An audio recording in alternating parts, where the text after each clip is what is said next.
Hush, hush. I thought I heard her calling my name, and I was right. There is a deep purple iPhone 14 Pro, and I am loving this color. We're going to talk about that and everything else that Apple discussed, or at least everything else that's of interest to us, and we think is of interest to you, digging into some of the specs of what Apple discussed at their Far Out Man event here on Mac Geek Gab, episode 945 for Wednesday, September 7th, 2022.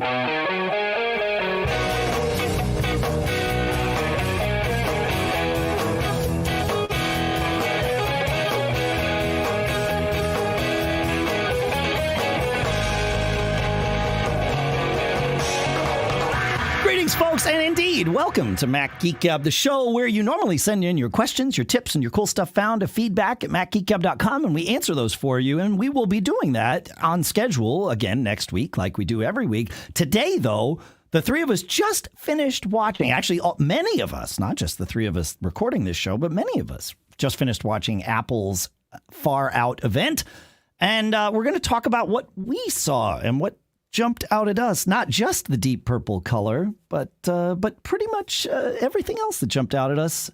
And that's what we're doing today. Sponsors for this episode include BBEdit from Barebones Software. We'll talk more about that a little bit later. For now, here up in the studio in Durham, New Hampshire, I'm Dave Hamilton. And here up in what I call my office, though you could call it a studio. No, you can't. I gotta get padding and stuff like that. But anyways, here in Fairfield, Connecticut, this is Jonathan Braun. And here in Indianapolis, Indiana, in my remote studio, Pilot Pete, getting ready to go on the road tonight, guys, but couldn't pass up the chance to join you. Yeah. All right, so we all watched the event. I'm glad we're all here, and here meaning, wherever here is, there we are. Yeah. It's always been this way. Yeah. So let's start with the iPhone, and I don't know that we will make sure to delineate between the 14 and the 14 Pro. In fact, obviously, the first thing we need to do is mourn the lost, celebrate the short existence of the iPhone Mini. I'm sad that this iPhone 13 mini will be my last iPhone mini, but it's fine. It actually might make a great camera here now, because I don't think anybody in my house wants it. And with that whole new, iPhone can be your webcam thing coming in iOS 16 and macOS Ventura and all that, maybe that just becomes my camera here in the studio, and maybe for you too, John. I don't know. So we will and celebrate. I'm still rocking the 12 mini, and I agree with you. I like the form factor. It's handy. Yeah. It goes in my pocket without, breaking my pants or anything. Right.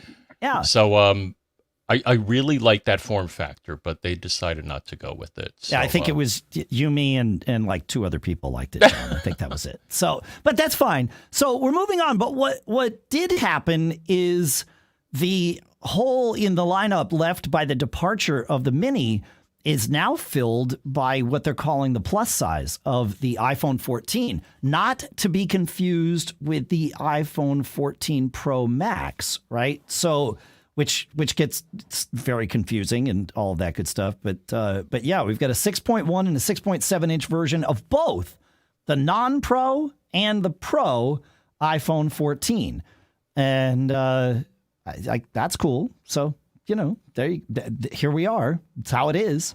Other than that, and I think that's interesting. The other thing I want to point out, and I know we're jumping all over the place here, is in terms of distinctions between phones.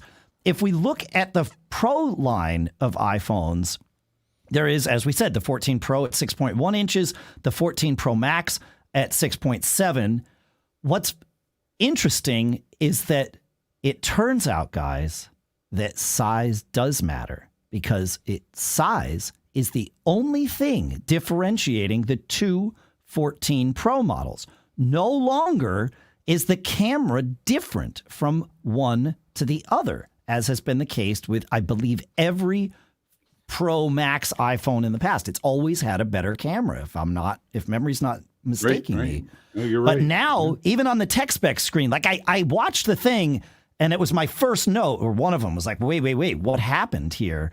And I went to the tech spec screen as soon as they put it up online to see if it was 2 columns of camera specs or 1 column of camera specs. And it is 1 column of camera specs, which confirms what I interpreted and what we all interpreted, which is that the only difference between the 14 Pro and the 14 Pro Max is size. So it means that I can go to the 14 Pro and get the best camera available on an iPhone without having to go, to filling my pocket with a plus size phone.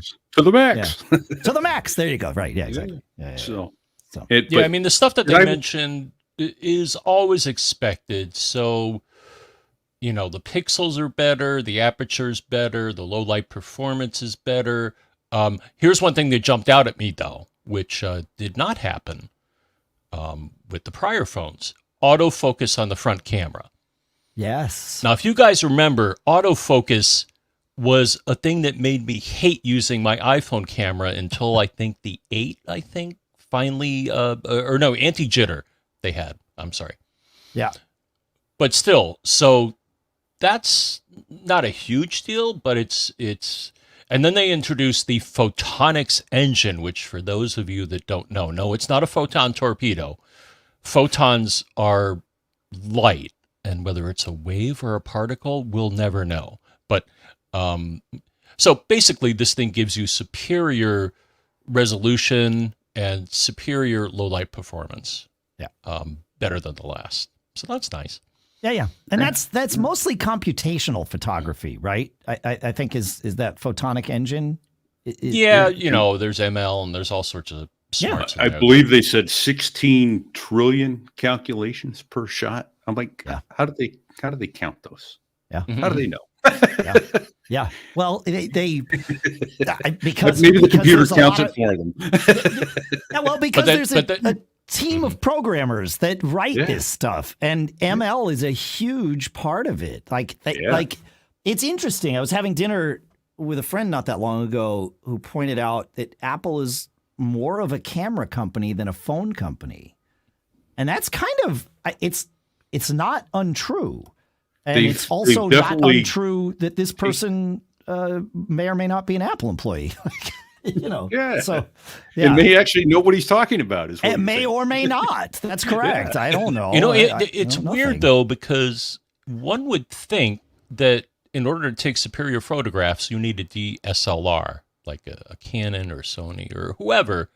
But the thing is, these guys do, from what I know about optics, these guys do freaking amazing things with such a tiny little lens. I just look at that tiny little lens, and then when I look at the pictures, I'm like, wow, that's not bad. Yeah, no, it's eye-watering. But it's not just the lens, right? To your point, it's a tiny little lens. Is it now 48 megapixels? Turns out, yes. Yes. But it doesn't matter as much as the software that processes the image data and actually makes it look good, right? I mean, it's a marriage between the two, but the hardware would not do nearly what we were seeing.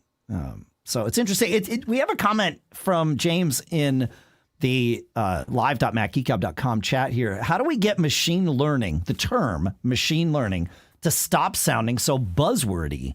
And I agree. It's one of those terms that you say it to people and it immediately just sort of, ends the conversation unless you're amongst nerds, and even sometimes amongst nerds, right?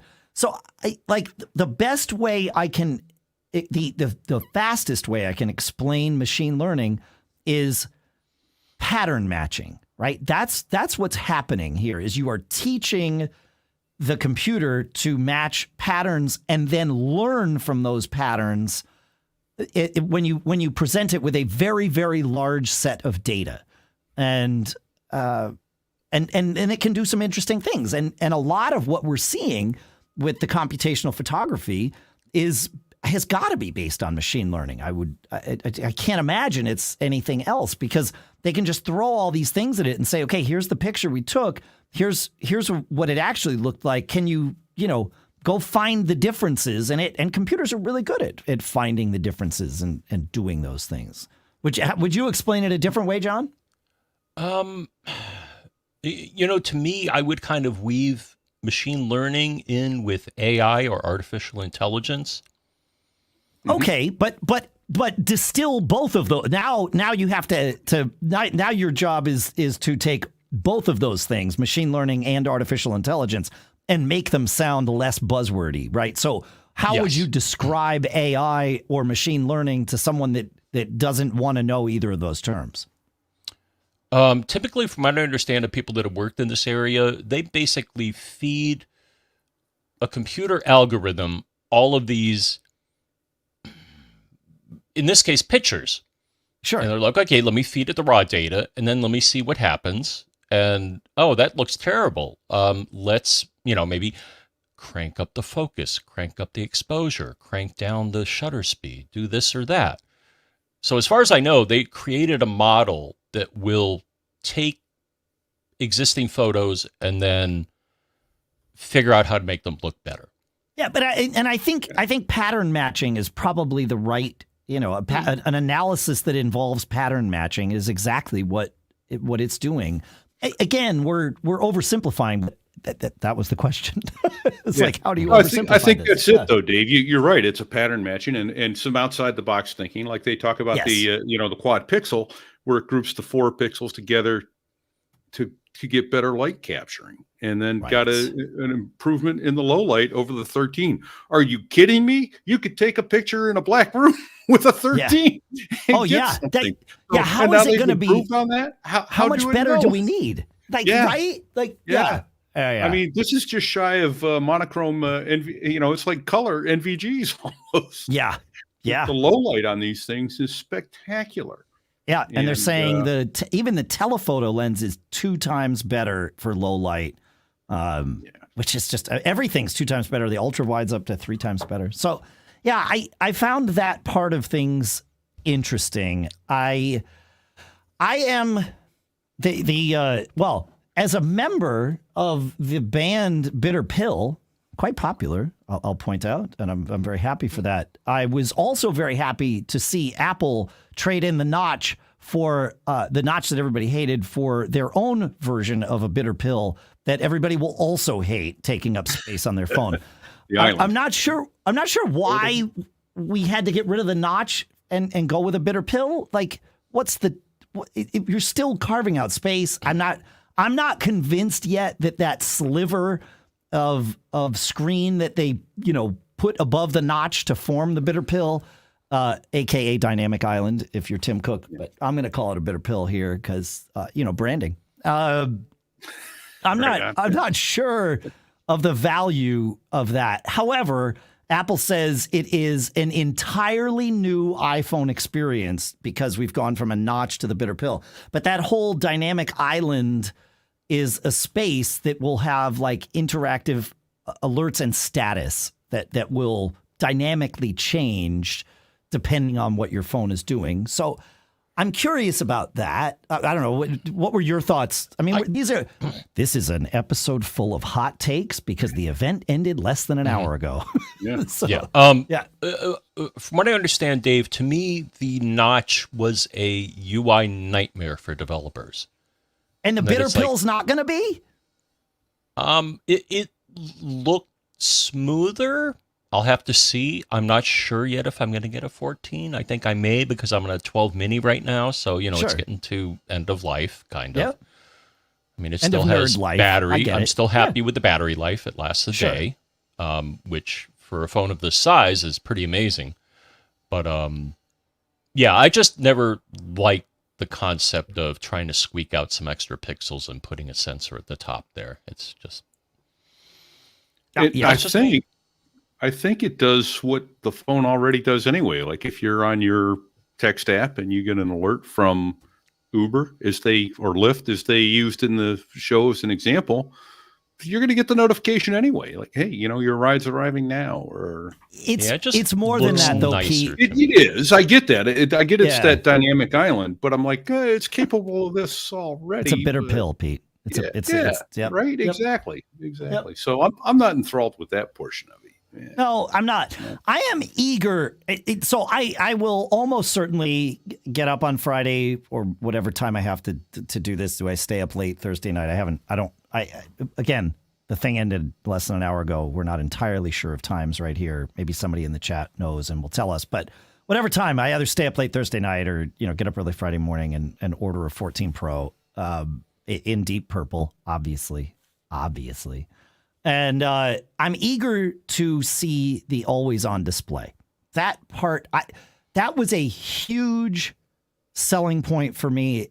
And quite frankly, it was even better than I thought it would be when I upgraded to an Apple Watch, from the OG watch that didn't have the always-on to one that does. That, like on the watch, it made a huge difference. Whether it'll make a difference on the phone or not, I don't know, but I'm curious to see. I've learned over the years that I'm not always right about how I'm going to feel about Apple's let's call them innovations / changes, right? I was the one that thought the iPod was a stupid idea and even asked the question, why would I want to have all my music in my pocket? Obviously, I was wrong. And it didn't take but a month for me to realize that. But, so I'm curious. I'm not as eager for the always-on display in the iPhone 14 Pro as I was with the Apple Watch, but I am open-minded about it for sure. So, okay, but enough about the camera. All right, well, here's the things that really we moved on past the camera. The display is I'm trying to move things along here, which is unusual, but I'm going to try. Okay. Here are the things that jumped out at me though in the phone is crash detection. Dude.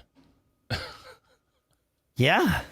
It's and what better device to put it on? I mean, they put it in the watch as well, which we'll get to in a moment. But the thing is, what better device? Because almost everybody, or at least I do, uses my phone in the car for GPS. So what better place to have something that detect if you rolled your car over and stuff? And I thought the video of that was very interesting.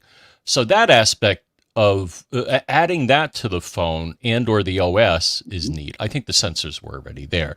But then here's the thing that really... They added, where did they add new? They added new sensors to the watch. Sorry, I'm getting myself confused. Yeah. I want to pause on that though, John, because as you were saying, as you were talking about that, it made me think, where better place? Well, here's the reality. Your car knows when you've been in a crash. And there's a lot of data points that it has about this. It decides when to deploy the airbag, right? I mean, some of that's a physical switch, but the car certainly knows that the airbag's been deployed. I'm sure the car knows if it has rolled over.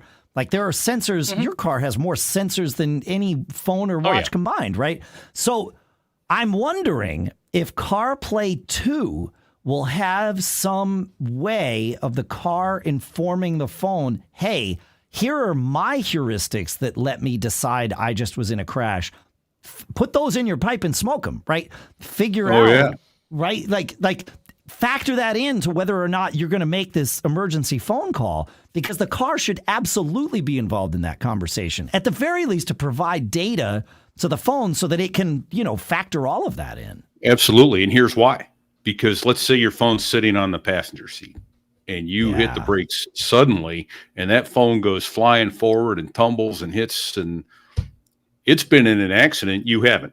So that secondary factor by CarPlay talking back to the phone would be ideal, because now you're driving along and the thing's down on the floor and it's calling the 911. You've got a 10-second timer on the floor that you can't reach. And by the way, you did just have an incident where you had to slam on your brakes. So I'm not sure that this is the right time to be digging around with your eyes below the dash, right? So, I think that may be, if they haven't looked at it, are you listening to us, Apple?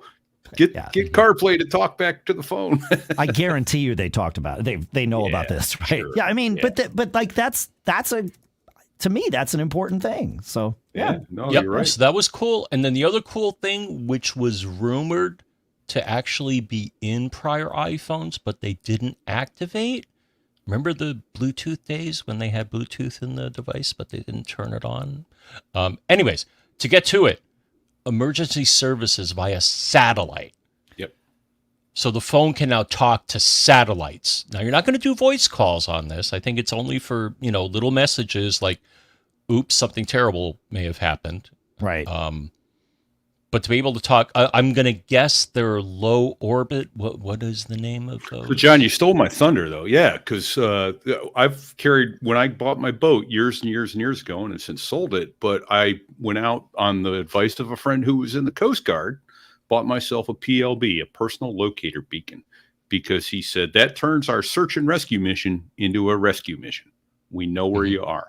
And this is huge. And they covered it in there that, look, it's limited text. And if we happen to need to get the information to an agency that only will talk to you via voice, you aren't going to be talking to them via satellite phone, but our people will transmit that message on your behalf. Here they are, they're, somebody's injured, they need help, et cetera, et cetera. And it looks like they said 2 years free. So it looks like it's going to be a fee-based service going forward.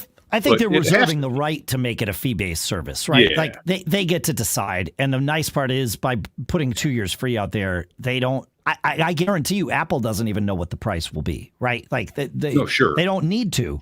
No one that gets it will need to pay for 2 years. So, and they may choose to just make it free for any iPhone owner. I'll be shocked if they do that. I'll be shocked if they do that because satellite comm is expensive. Yeah, but let's say they roll it into your Apple One subscription pricing. At some minimum tier, you just get that, and then you're good to go. Who knows? Yeah. Who knows? Yeah. It depends on how much good PR they get out of having this, right? Right. Well, they've certainly got it out of the watch. How many lives has that saved, right? Including my own mother-in-law. Correct. We talked about that right here. And there's countless stories like that. Yeah, exactly. Sure. Yeah. Yeah, so I think the phone's going to be the same way. When you're off the grid and it can do satellite, you're right, John. That is home run. I was somewhat surprised to not hear that previous phones would do this. Like for some reason, I thought that the satellite chips that we had in the current crop of iPhones would be capable of this, but clearly not. Yeah. Right? Yeah, it's a 14 across the lineup, right? 14 and 14 Pro. Yeah. Anything else on the iPhone's 14, John or Pete? Just it's got the new chip, what did they have? The A16. A16, yeah, for sure. Yeah. So, okay, they did announce, which I think will make some of my photographer friends happy and make some of them cringe. But here's another RAW format. Oh yeah, but you can take. Was it another RAW format or was it? Well, they called it Pro RAW. I'm going to assume it's specific I missed to that. that. I just heard that it was a RAW format, so I missed that. Yeah. Yeah, Pro RAW at 48 megapixels. Is Pro RAW a new thing?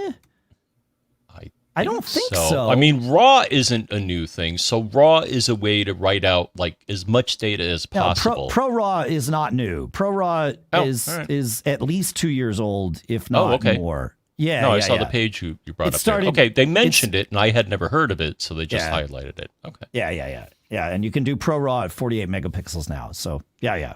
I think that's going to work out all right. It's a lot of pixels, man. It's a lot of pixels, man. Yeah. I'm looking at the I can't tell if this is the Pro or not. I think this is the regular one with the A15 Bionic. I'm just looking at Apple's feature grid for this, but I think we kind of hit all of the things on that. Yeah. How about the all-day battery life? The Pro, all day. Sure. Let's see. We'll see what happens. But yeah, I think we've covered the phone. So all right. So we have the watch. We have AirPods to talk about. Oh. All right. It's time to talk about BBEdit from Barebones Software at barebones.com. Longtime listeners, you know that BBEdit is an app that I have used for a very long time. It is almost always open on all of my Macs because I use it for so many different things. Sure, I'm a programmer, so I use it to do my coding because it has this great thing. It leaves your text alone, but on the screen, it subtly highlights things so that you can just have an easier visual flow through your code. it's good for more than just programming. It's good for anything you're going to do with text, including just comparing two text files. I can't tell you how valuable that is to be able to see on the screen. I've used diff from the command line. No. BBEdit actually shows me the lines and I can interact with it so much better.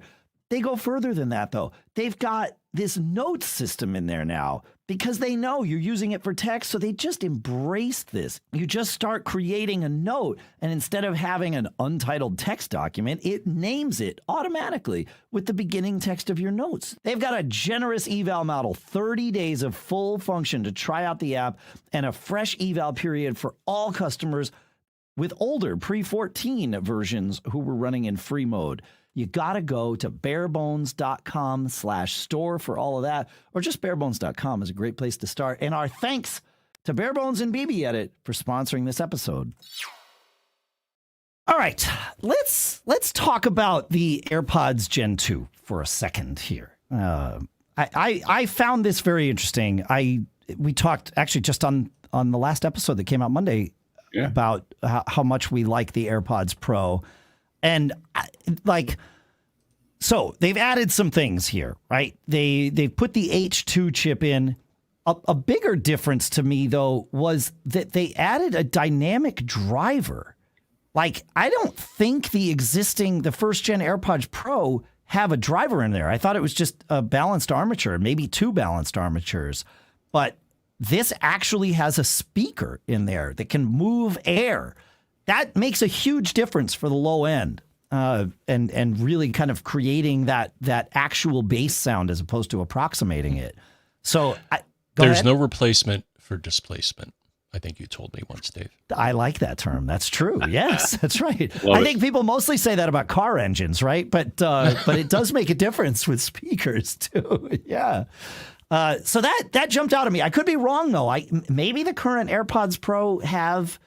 Or the first gen AirPods Pro have a dynamic driver, but I didn't think so. I thought this was very new. With iOS 16, and I've done this with the beta, you can personalize your spatial audio based on the shape of your ear. It uses the Face ID camera essentially because that's a 3D. It's able to take 3D models. And you just take 3D models of your ears, and it will tune the spatial audio profile to match you better. Wow, which is cool. Yeah. Hey, as an aside, a couple of years ago, and I think I want to say it was Hearz, Hearz, but I think that was wrong. There's a company that will make you custom fit like in-ear monitors, like rock and roll stars wear. Like I'm wearing right now, where you use your iPhone camera to take those molds as opposed to having to go to an audiologist and actually have molds taken. And it works. It's pretty amazing. Wow. But anyway, so there's that. But that you can do with your current AirPods. But it's a cool thing that's coming. They say that the noise canceling is double, twice as good. Like that. Oh, I saw that. Yeah, she's out there with the jackhammer. And you can barely hear it. Yeah, so that it's impressive. And then, it looked like it's adaptive good. Too. Like if you've got it in the transparency mode and it said it reacts, so it will put out dangerous levels quickly within thousandth of a second or something. I forget what that number was, but it was super fast. Here's the cool thing that you can't do with your current AirPods. You can't do a touch to turn your volume up and down. I find myself always screwing with my Apple Watch to turn my volume up and down. So I like being able to turn up the volume, turn down the volume by just touching my ear. That'll be cool. But here's the one that I know my daughter is going to like.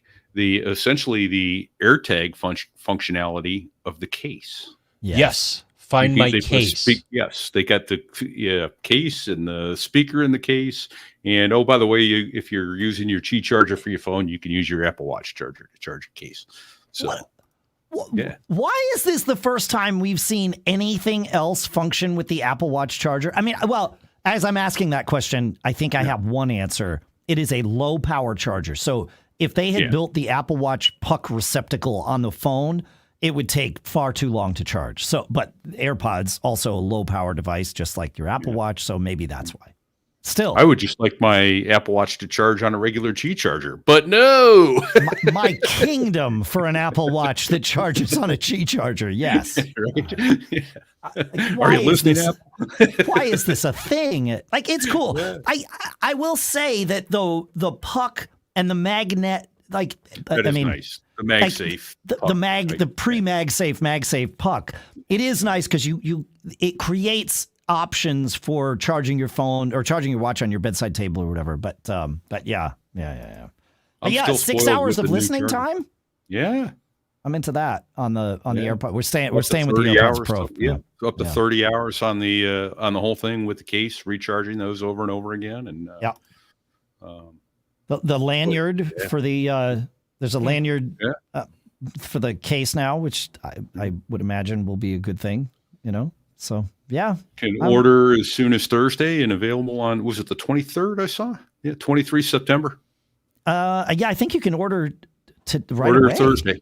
Oh, order Thursday. Oh, Friday, the 9th. Friday. Oh yeah, 9/9. Yeah, that's right. Yeah. So same as the iPhone. You order it on 9/9, and that doesn't arrive till the 23rd. That's when shipments of that begin. $249. So I don't really need a new set of AirPods Pro. As I said, but they got you wanting them. Well, that's the problem, Pete. As I said last week, I only use them on airplanes. Like that's the only time I use the Pro. The rest of the time I'm using the regular AirPods. And so it's okay. Like I'm already in for two actively used sets of AirPods for me. I live in mine. I mean, obviously I'm wired in for the show, but I live in my AirPods. Otherwise, they're in all day. Yeah. And when I get the low power signal and low battery signal in the ear, then I put the other one in and I swap the other one out. I usually have one in most of the time. Sure. And that's the beauty of those, is that you can do stereo, or you can take one out and do it one at a time in either ear. So yeah. I've been caught by other brands that only let you use the left ear solo type thing, Sure. Yeah. It is Bluetooth 5.3. So as the rest of our devices catch up with that'll be interesting. I'm actually curious now what the iPhone's Bluetooth is. Good news. I'm able to test this and look to see how that works. iPhone tech specs, complete with the bitter pill and the gorgeous deep purple. I got that reference in the open, by the way. Thank you. Yes, that's right. Hush, hush. And also Bluetooth 5.3. Yeah. So there you go. Yeah. So that may be part of the battery enhancements. Oh, okay. I don't know. I'm making this stuff up. Here's a question you may not have the answer to. What's the range? Is there any improved range with Bluetooth 5.3? I don't know, Pete. That's far too deep. While I'm looking at this on the iPhone, though, something interesting that, believe it or not, makes me happy is that the iPhones 14 only have Wi-Fi 6, not Wi-Fi 6E. And the reason that makes me happy is because it means they're not using the 6 gigahertz range.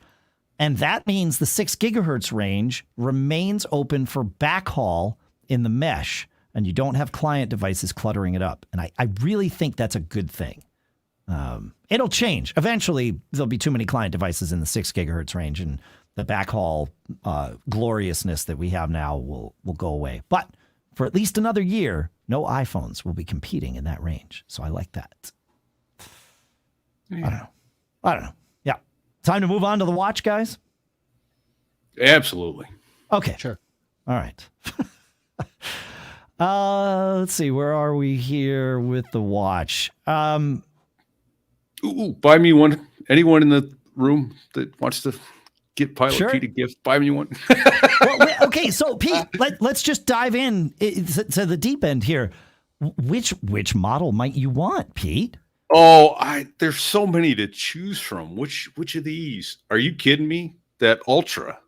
That is awesome. Interesting. Yeah. And briefly in the pre-show, I mentioned to you that I was trying to use my iPad as sidecar and it kept locking up on me. So one of the points it locked up, I had to shut everything down and come back. So I missed them calling it the Ultra until later on when they did the review. But I'm looking at it, and they first started talking about diving with it, and I have dived with my current watch, maybe it's the previous generation, and I'm like, yeah, okay, it's great. You can, see what time it is, or but you can't do anything with it while you're down there. This thing is a full-on dive computer. Oh my goodness. And so it's got a hefty price tag. I believe, was it $799 is what I recall? $799 is where it starts. But Pete, that's not, I don't think that's hefty for what this thing was. Well, compared to a $349 Apple Watch. Totally different target market. You're absolutely right. And it is a good dive computer alone for your wrist will cost you that and more. A really decent one will cost you $1,600. So the fact that this thing is a dive computer and has the night mode and like the orienteering functions on there, and it, figure, hey, your tent's here, the trailhead's there. Oh my God, they. I am just blown away by the features they keep adding to this wearable that I outright laughed at when they were talking about a watch. Who would ever need a watch? Come on. We don't need that. There's nothing you can put on a watch that I'm going to use. Oh boy, am I happy to admit that I was wrong. Yeah, man. It's GPS in the denser areas, be it the city or in the woods, both in the L1 and the L5 bands. The orienteering turns on automatically once you go off the grid, that, hey, this is where you were last on the grid, so you can find your way back. The Oceanic Plus app with the dive feature.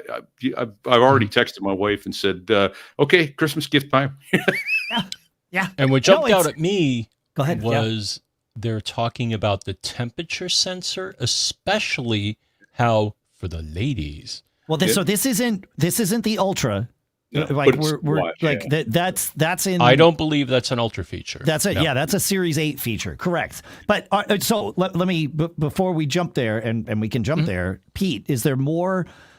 Pete or John, is there more to say about this Ultra before we move on to the sort of more standard Apple Watch? Two quick things. One is up to 2,000 nits of brightness. Okay, so who needed night vision anyway? Now, it isn't going to do that to you at night. In fact, it seems to have a nice automatic sensor. The current watch does anyway, so it won't blind you at night. But being able to see it in the daytime is going to be huge. And then 36 hours of battery life. Now we're talking, baby. Yeah, I agree. This thing, when I saw it, my first thought was, thank goodness they're making a watch. Apple is making a watch for people who like chunky watches. I am not. I have one or two chunky watches, and they're fine, but they're not typically my personal style. But chunky watches are a thing for a lot of people. Like that's an aesthetic that people like.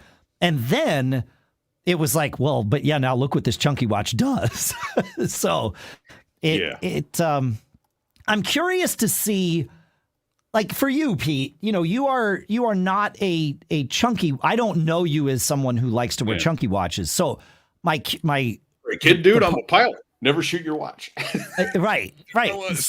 So, but I'm curious. Like if you wind up wearing this Ultra, assuming you get one, which I think is pretty clear what's going to happen here based on the show.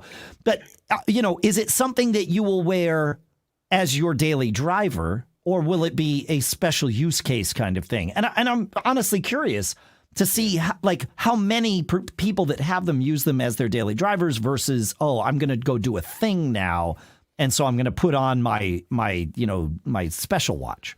I don't know. If I had to guess, I'd say daily driver. I have a really nice Citizens Aviator watch, and I haven't worn it in years, which is too bad because I really love that watch.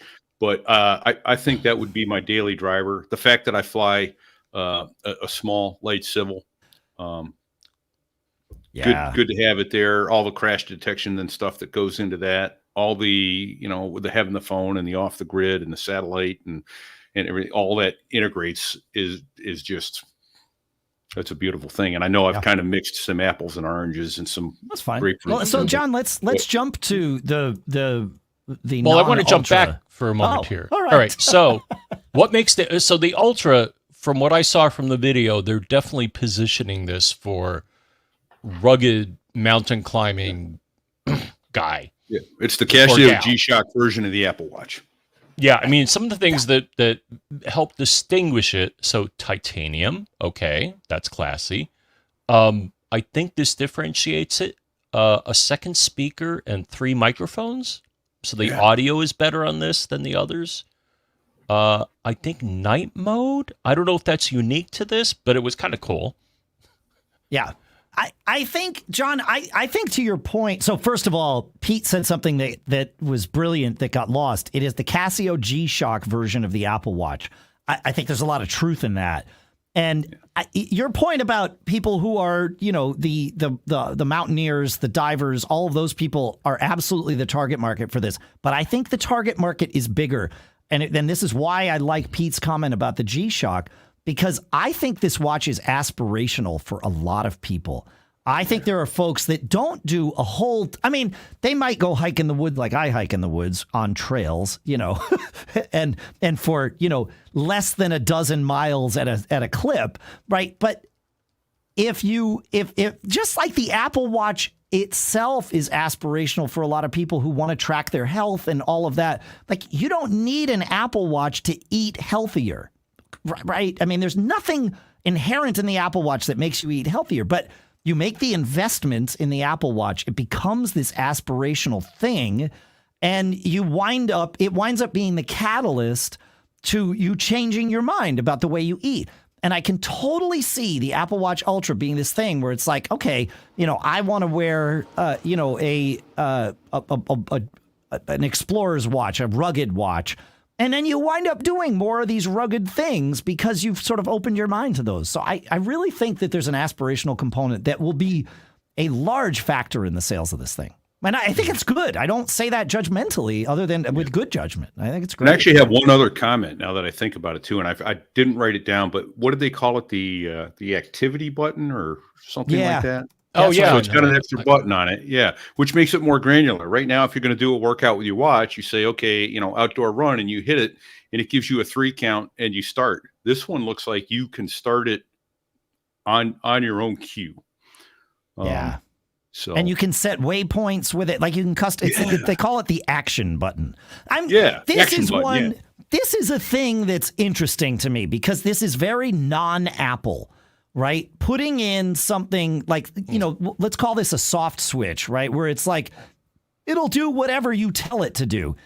Apple's never done anything like Apple doesn't typically do things like that. I don't want to say they've never done anything like that before because they probably have. Yeah. But there's that's sort of we're putting this button here and you figure out what you're going to do with it. And it's a huge freaking button.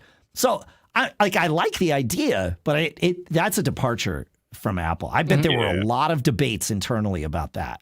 Yeah. Yeah. Yep. But rather than using AI or ML or whatever you want to call it these days. Which is what the current watch uses, right? So yeah. And the other thing that got me was I have a note here. So the action button, if you press it in a certain situation, it'll set off an 86 dB, which is kind of loud. I mean, it could be louder, but for a device of this size. And they say you could hear it from up to 600 feet away. So if you're in the middle of nowhere and you need help, it can't hurt to have an 86 dB siren. No, that's good. All right, so John, you want to bring us to the Series 8 Apple Watch here? Yeah, so the thing that jumped out at me was that, so they indicate now they have a temperature sensor. Well, what do you need that for?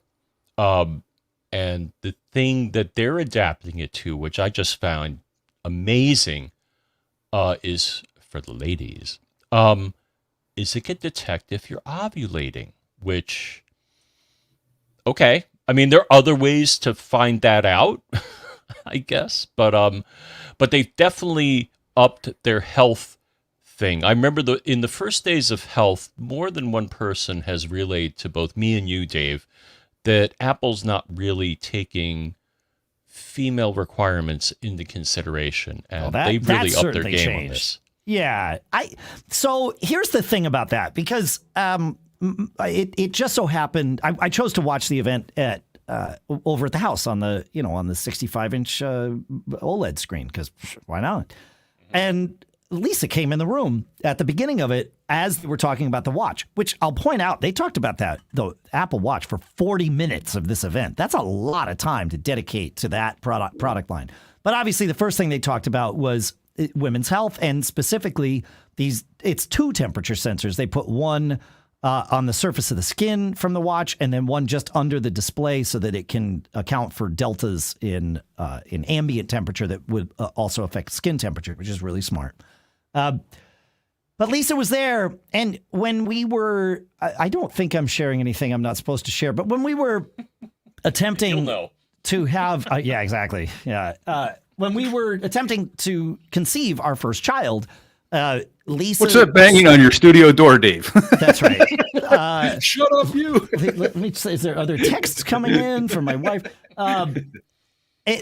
Lisa started tracking her basal temperature, right? Which is the baseline temperature of the day. And here's the thing.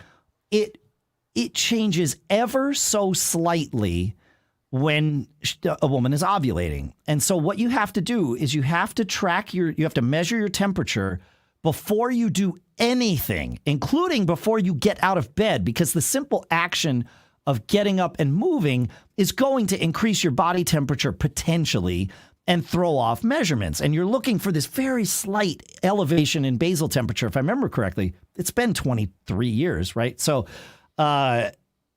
maybe, 23, almost 24. So she had to, have a thermometer next to her bed and a notebook, right? They called it the journal method, right? The thermometer and journal method. And it worked. Like, she knew when she was going to ovulate, and I will tell you, it worked. In fact, I could show you my daughter, right? The proof of this. Twice. It worked twice.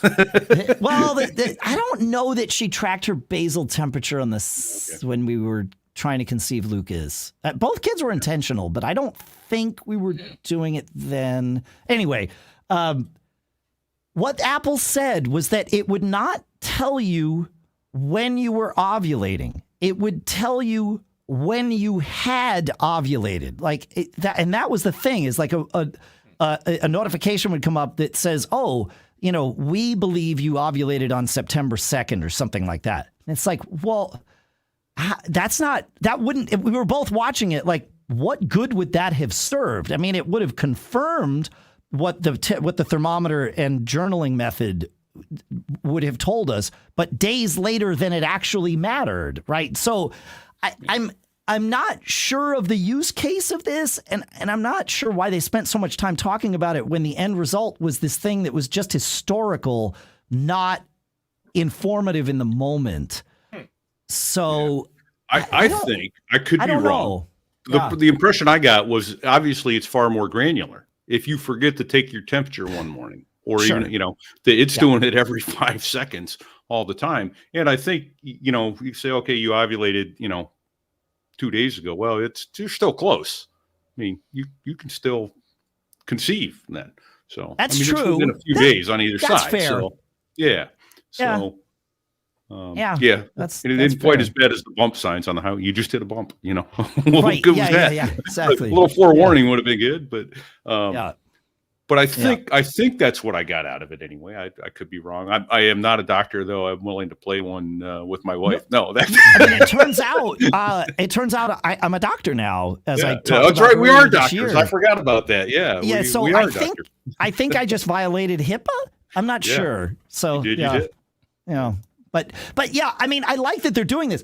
I'm also really curious what else is going to happen with this temperature sensor. I know that it's not going to just be used to retroactively tell a woman when she probably ovulated, right? Like, there's a temperature sensor in there that can touch your skin. I can see this being helpful during workouts and watching how your body temperature changes as you're working out. Or if you're on a desert island and you're about to expire from heat exhaustion. I don't think you need your watch to tell you you're about to die from heat exhaustion. I'd like a confirmation. Sure. This is but no, it is good because they indicated, so not only can it detect, so I think if your temperature gets too high or too low, I think it may let you know. But the other thing also that's that my I thought hope. was neat, Yeah. and I don't think this is unique to this watch, but if your pulse rate. So personally, and this isn't really hippie or anything like that, but my resting heart rate is fairly high, and my physician actually had a test. It's like, oh, well, you may have this or that, but it will let you know that as well, Absolutely. along with other physical conditions that are out of normal range, Yeah. which. Yeah, exactly. I see that temperature sensor wind up. I think in the future it will wind up being used for just noticing and alerting us when our own temperatures are outside of normally anticipated ranges, which would be a good thing. Yeah, for sure. So because especially with we as you guys probably know, we're having the West Coast right now is having some heat events. It's probably good to know that you're above average and may want to get some water or get some AC or something. Yeah. Well, in theory, your body will regulate your temperature because we are warm-blooded creatures, not cold-blooded. But there are times when our bodies malfunction, right? And so being alerted to that would be a good thing. Yeah. Yeah. Oh, yeah. I'm looking here, as you mentioned before, John, the Apple Watch Series 8 can work in concert with the phone on the whole crash detection thing, just providing more sensors. To your point, Pete, the car, the phone that's on the car seat that flies, the watch would be able to potentially mitigate that call because it would say, hey, the driver didn't experience this, so my guess is they've sorted that out. And again, this comes back to the whole machine learning thing, right? Patterns and patterns of data. Putting they showed the car test track where they were just rolling cars. I like to see Apple spending their money on important things. But collecting those things where it's like, okay, the car brakes short, the phone flies, the car doesn't. Okay, we know because it's a test scenario that this was not a collision. So let's put that data in the this is not a collision bucket and let the AI model or the machine learning model sort of crunch that and say, okay, we know what these patterns look like, because you don't and this perhaps to bring it all around to the ML conversation at the beginning, the machine learning conversation. The idea is you don't have a computer as powerful as our watches and our phones are. They are not powerful enough to crunch all of this data in real time. The idea is you do the crunching ahead of time with this, huge data set of patterns. And then you just use the outcome of that to pattern match, pattern match and say, okay, we've seen this pattern before. All we got to do is compare. Oh, yep, okay, that matches this pattern. Let's follow the instruction tree based on the reaction tree based on that, and then that's it. So, having all these extra data points, and hopefully CarPlay 2 becomes that or one of those, then we're in good shape. I like it. I like low power mode on the watch. That's going to be a helpful thing because honestly, that sucks almost as bad as when your phone is about to die is when your watch is about to die. And so having low power mode in WatchOS 9 I like that. That's good. So I've become so spoiled by the newer watch chargers that are much faster charging than the original pucks. I had, I thought I'd kind of like, I think it is. And then I tested it out. I'm like, oh my goodness. Yeah. I get the whole thing charged in 45 minutes as opposed to 2 or 3 hours. So, yep. Yeah. So I think this is new. So a couple other data points here. International roaming seems to be new. It is new. It's from Series 5 and onward with as long as you're running WatchOS 9. And they said you can add international roaming at little or no cost, right? Right. That phrase makes me nervous. Same. So I don't do enough international travel where I don't have a cellular watch. So this never was an issue for me. Pete, do you have a cellular watch, and has this been a thing? I don't. And Mint Mobile, are you listening? Well, to be fair, Mint Mobile, well, you're right. They don't work with the watch currently. No, and I think you have to have it. Yeah, and I've tried to look and see if they were going to add it. There's nothing on their website. It just says, no, we don't do that. Right. But I don't think you can walk into T-Mobile and say, put my watch on. You No. have to have a phone and a cellular watch separately. Yes, it is a companion plan, not a standalone plan. Yes, as I understand it. That's right. And the Ultra appears to only come in GPS and cellular, both. You can't get a cellular or a GPS alone. That's correct. It has to, it does have cellular in it. Yeah. But no, I don't have one. I think that would be really cool. Would love to have one. And I hope that I think they alluded to it, like faster data transfer, because I've put audiobooks on my watch before, but it takes 45 minutes to get a book. And it's like, oh, just stop. Never mind. Because I like to be able to go out and ride my bike and have one AirPod in and listen to an audiobook. Sure. Yeah, why not? Yeah. And then what I think was also new, the Apple Watch SE 2nd generation. Fair. We hadn't talked about that. Yeah. For the for the thrifty or cheapskates out there, which I don't know if that's going to be my first. I would go with this. If you're going to buy a new watch, I would go with the Series 8, John. Yes. You don't. No, I agree. I don't think I need the Ultra. Off. I mean, it has some nice features, but yeah. Yeah. No, I think for me, or maybe slightly earlier in the refurb store, I'll have to compare the I think I have a Series 5. I always forget, to be perfectly frank. I'm pretty sure I'm using the Series 5 these days, and I bought the 7 for the blood oxygen measurement. I don't capability. have that. No, yeah. That's why I bought the 7. And mine is a Series 5. Yeah. But the Series 5 has I went from the OG Apple Watch, which I'll point out. I have an OG Apple Watch that arrived on like April 24th of whatever that year, like the day they were like delivered. It has never had its battery replaced. And at this moment, or at least yesterday, because I wore it yesterday, it still functions just fine. So I think I might have one of the longest running OG Apple Watches. But I moved from that to the Series 5 because of the always on screen. And it has the EKG or ECG, I guess is the right way to say that. So that, I mean, the Series 5 is fine, John. I don't know that I'd say go that far back, but a Series 7 would probably be a good place to start. Although you were saying you have a potentially high heart rate, so that a Series 7 would definitely help you track that. So yeah, but it looks like they added to this one low and high heart rate, and that may just be Watch OS 9 as opposed to the watch itself. But it looks like you could set a gate to alert me if I'm above a certain number or below a certain number. I think that's in Watch OS 9, Pete. Okay. But I could be wrong about that. But I think it is. I think that's okay. There. Yeah. So there was one other thing. Oh, that was what I was going to say. And so, of course, they talked about all the great bands that they have as well. Sure. I've always gone third party to like AliExpress, that sort of thing for bands. But I'm sorry, Apple, I love your products, but your watch bands are way too expensive. Way too expensive. No, I highly recommend everybody to do what you do, Pete, on AliExpress or simply Amazon.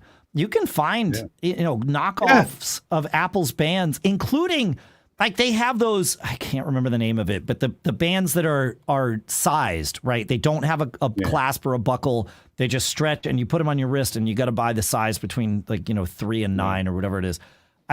There are bands on Amazon where you pick Apple's size and get the clone of the band for $9 instead of $39. Instead of $45. Yeah. So, and I'll tell you what, when you do that, you can find some good deals early. But think about it now. I did that last year. Everybody got a new watch last year for Christmas, and the stocking stuffers were like 7 or 8 bands in there. And and my daughter especially loves it, all the different colors. Yeah. Because I can spend $50 on somebody and buy 8 different watch bands for them. Yeah. And then it's just my daughter loves the colors to go to, she got a yellow shirt on. She puts a yellow band on. You got it. Yeah, Yep. Now it's a great idea. Go ahead, John. Here's a general question for you guys. So part of the reason I have not dove into the Apple Watch ecosystem is that it's confusing because now we have 8 versions or 9 versions now, right? Yeah, including the Ultra. I mean, you could argue the same thing about the iPhone, though I think most of us are more in touch with the iPhone features than the watch features. Sure. But the AirPods is a different story. That to me is pretty simple. It's like, here's the first version, here's the second version. So it's pretty easy to tell what you get and what you don't get. But I'm just noodling over, is their product line getting too complex for a lot of people to grasp? Well, for me, the watch is to a be- perfect example. I don't know where I should get an 8 or a 7 or a 6 or a 5 or a 4 or a 3 or whatever. I don't Okay, think well, you can go back but- further than but- the 6 right now. But Yeah, but let me I don't mean to be dismissive, actually. Let me address this, because you Thank would you. have the same problem if you didn't have an iPhone, right? Like there is an iPhone Right. 14, an iPhone 13, an iPhone 12, and I don't need to keep going, right? You know that Right. you don't want to go and buy these older versions of phones, although you might say, well, I could get away with a 12. I don't need the new features, but you would be in the same sort of like swimming in that mire of, you know, the nitpicky differences that happened each year. Right now, there are 3 watch models to choose from, and so like that's less than there are iPhones, right? There's a Series 8, there's the SE version 2, which they just call the SE, and there's the Ultra, and that's it. But if you want, so they're turning off the 7. You won't be able to buy the 7, right? Well, you could probably buy it on the Refurb I mean, through store. Refurb, yeah. Correct. Correct, but yeah, otherwise it's the 8. So they do keep it pretty simple, and there is a page on Apple's site, apple.com/watch/compare, that walks you through, probably for you, telling you why you don't want to get the SE, right? You want the always-on display, which the SE doesn't have. You probably would want the blood oxygen app and the ECG app, which the SE doesn't have. But this app makes it super easy. The temperature sensing, the SE doesn't have. You know, it's got most of these features, but not all. Doesn't do fast charge. So, yeah, I would you're say, right. And even the phones, I think they showed like 5 different models of phones. They're like, here are your choices. Yeah, exactly. Let's see. Well, let's see. Is there a compare phones? Yeah, there's a compare phones, but you got to pick which 3 you're going to compare. So it's, but on the phones, you can actually, on Apple's website, you can go all the way back to the iPhone 6 or the SE first generation and compare phones. Oh, wow.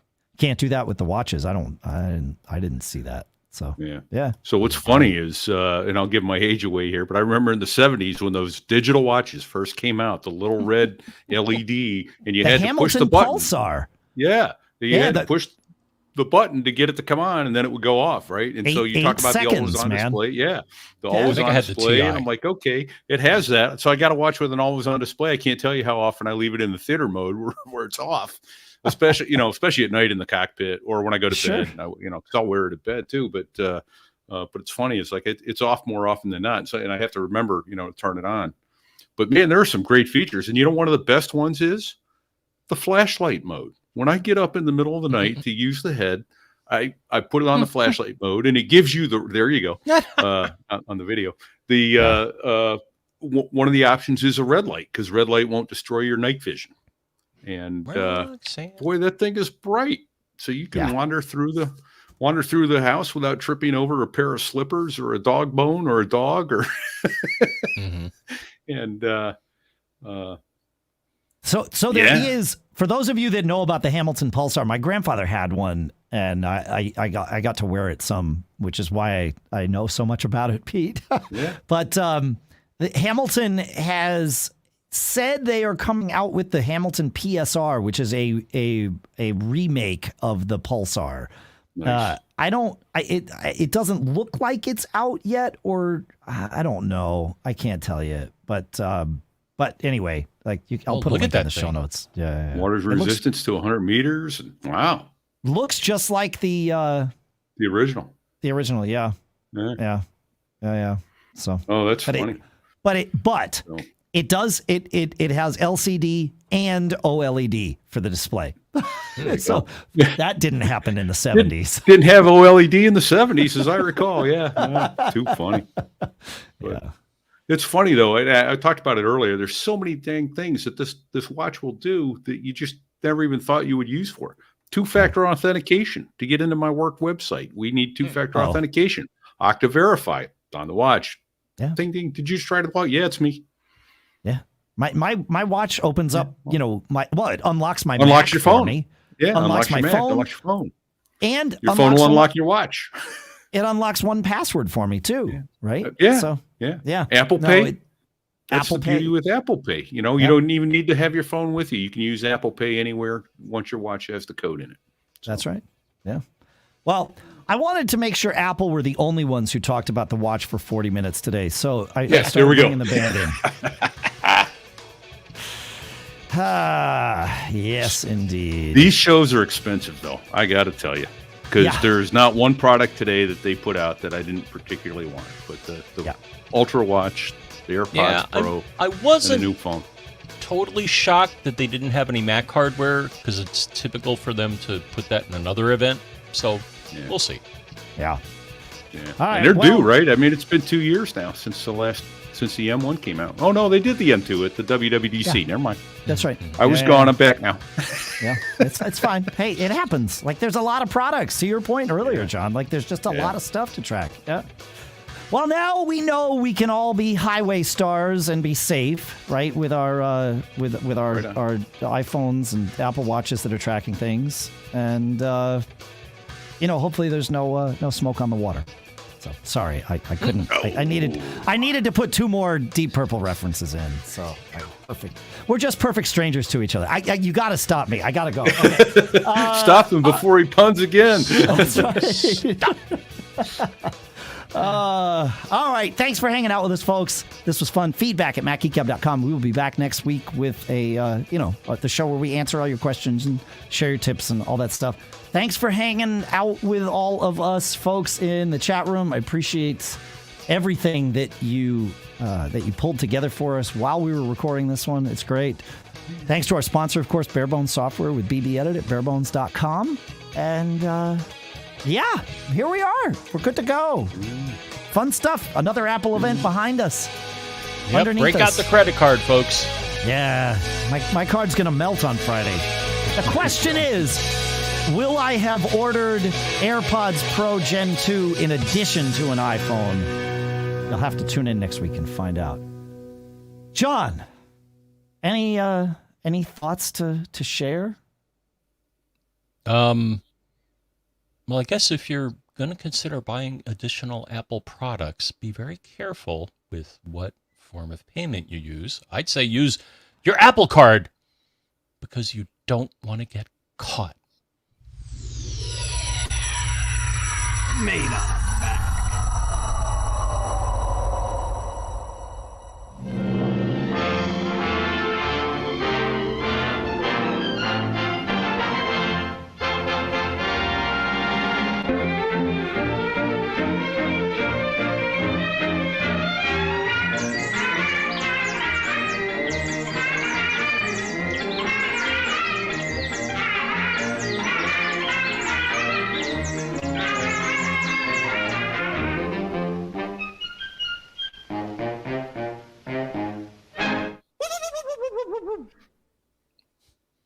And we're out.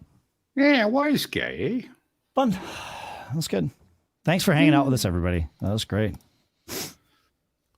Good. Oh, hey, I forgot to ask. You're going to record Friday morning, right, for Monday? Mm-hmm.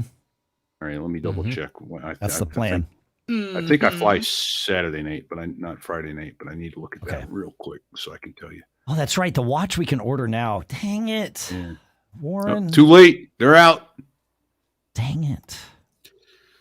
I don't know. I can wait on the watch. I can wait on the watch. So I'm good. Yeah, I'm good Friday. Saturday, I'm flying. Saturday evening. Okay. So, great. Right. Great. Yeah. Friday, regular time. Yeah. I think I texted you. I was literally standing at the counter, and I did. Yeah.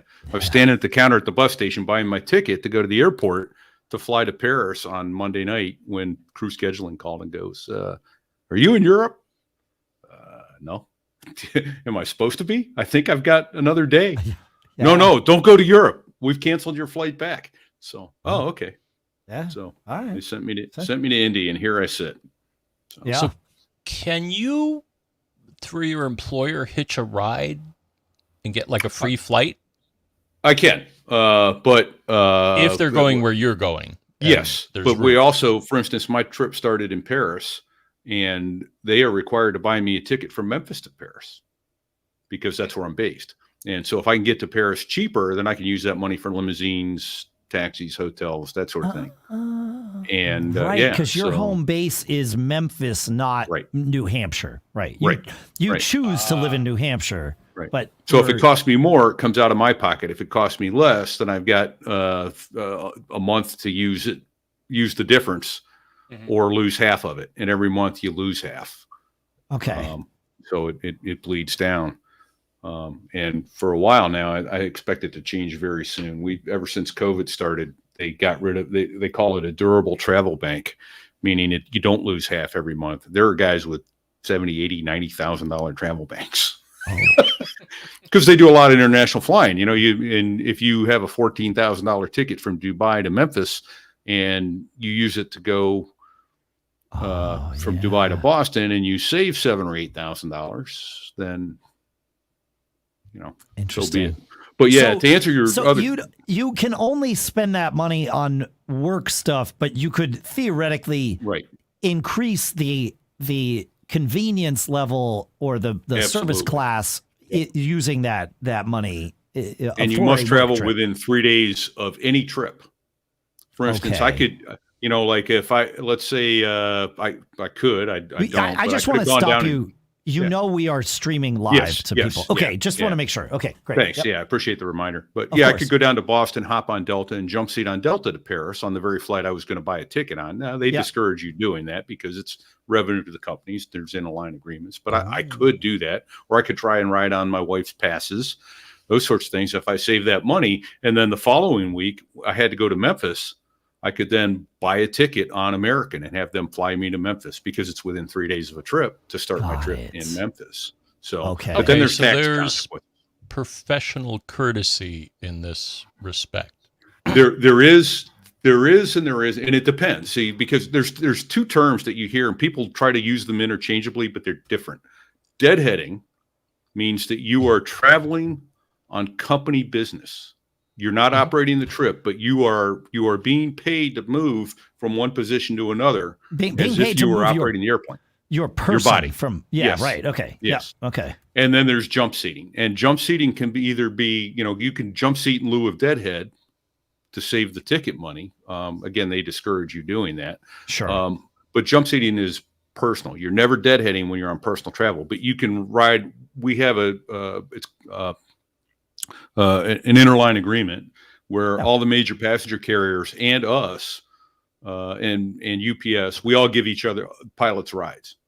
And for years, Delta didn't participate in that. They didn't start participating in that until about 2002, 2003, as I recall. And then we would give them a ride, but no one else could ride on Delta on their jump seats. And then they broke those loose and said, okay, you could do it. And right now we are, I think, in danger of losing our international jump seats on other airlines because we won't take United, Delta, American pilots to and from international locations. And that has to do with upper management at our company that says, if you're making our managers ride on commercial airplanes, so why should we let the commercial pilots ride on our airplanes internationally? Oh, right. But in your case, Pete, I mean, you don't have a lot of passenger space.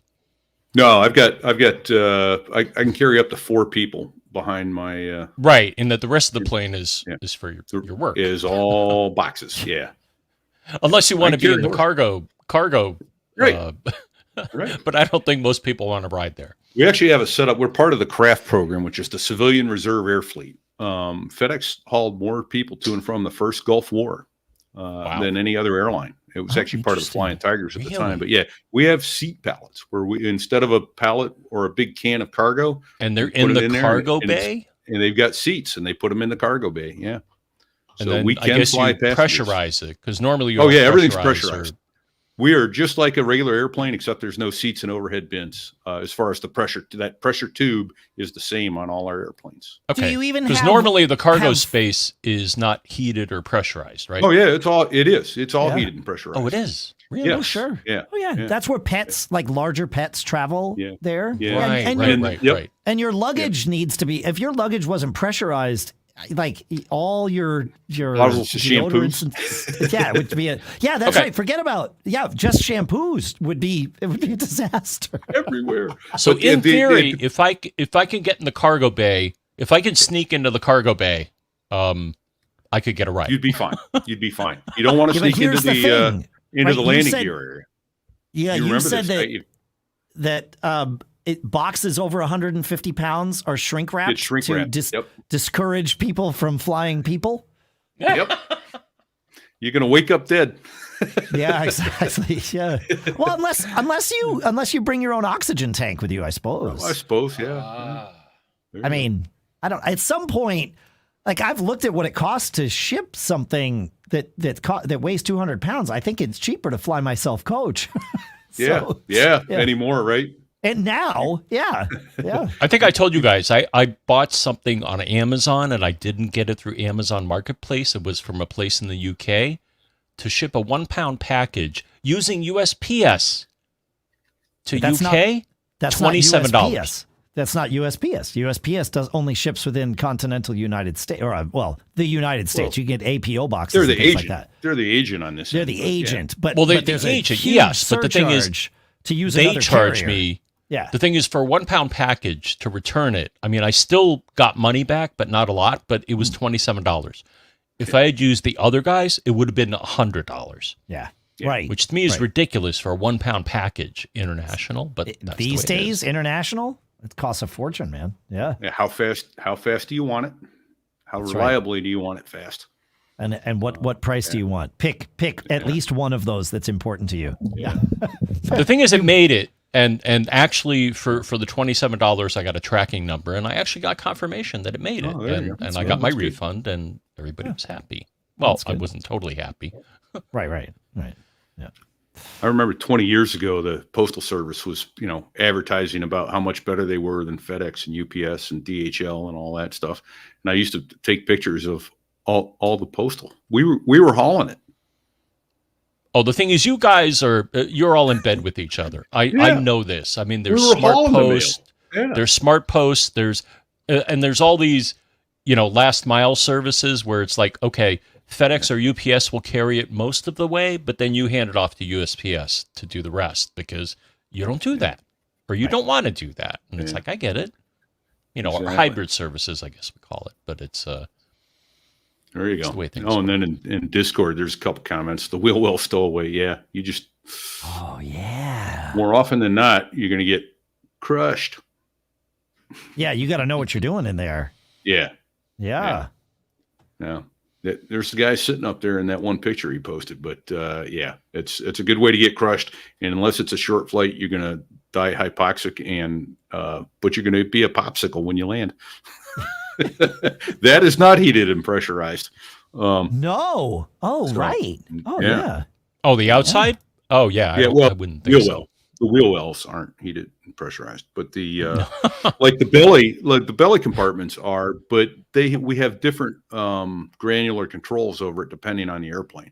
Like our MD-11s, the middle belly compartment, it's pressurized, but the temperature control on that is weak at best. Whereas like the belly of our 777s, we've got full temperature control down to the 1 degree Celsius, plus or minus 1 degree Celsius. Now, Pete, I'm just brainstorming here, but there could be a new class of service, the wheel well. There you go. It's like, hey, if you don't want luxuries like heat or air, then Yeah. we'll put you in the wheel well. Yeah. Oh, Bring your parka. Oh yeah. So nice, nice, Brian Monroe. That could be a "So There I Was" episode. So there I Stowed was. away in the wheel well. I like Yeah. it. That's great. That's great. Man, Uh, I can't wait till tomorrow's show. You guys are gonna love it. That's I'm looking forward nasty. to it. The LSO nasty. You helped me with the audio on that. Did you listen to Okay. any of that? Only to no, I didn't. I mean, there are bits and pieces. The guy is very clearly a seasoned raconteur, and that that bit I heard, any bit of it, he knows how to tell a story, which is great. He does. Yeah. He does indeed, and he oozes confidence and leadership. 2-star Exactly. Admiral, he's been around the block. No, he exactly. Yeah. Fake it till you make it, and eventually you don't have to fake it anymore. That's right. I asked him what the best job he ever had. He goes, commanding officer of the USS Nimitz, best job in the galaxy. Oh, There you go. Oh, there you go. Okay. Being the commanding that's officer of a confidence. nuclear-powered U.S. aircraft carrier. Yeah. It's like, Cool. shot. Yeah. Yep. All right. I'm going to publish this because it is today's show. Time to go. So There you go. it's time to go. Time to go. Thanks for hanging out with us, everybody. This has been a blast. It's a fun afternoon, really, just hanging out in Discord and all of it. It's been fun. Yeah, for sure. Faux show. All right. We'll see you again on Friday. You will, Ed.